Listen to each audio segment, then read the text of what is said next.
আসসালামু আলাইকুম ওরহমতুল্লাহি ওবরাকাতুহু।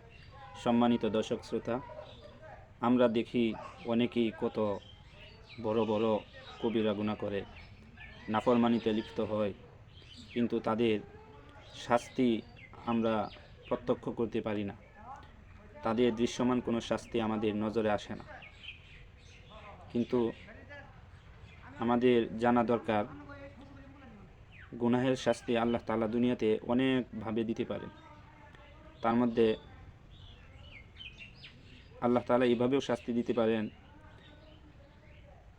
যে ব্যক্তি কবিরা গুনাহ, নাফরমানি, পাপাচারে লিপ্ত, সে ব্যক্তির ঈমান দুর্বল হয়ে যাবে।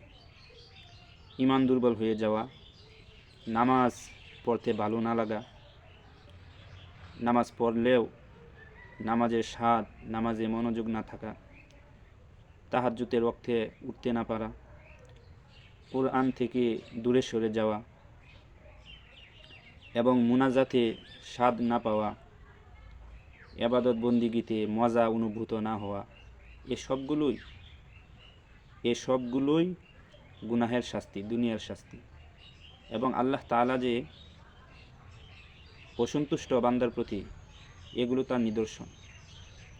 আল্লাহ তাআলা যখন কোনো মানুষের উপর অসন্তুষ্ট হয়ে যান, তখন আল্লাহ তাআলা তার ঈমানকে দুর্বল করে দেন।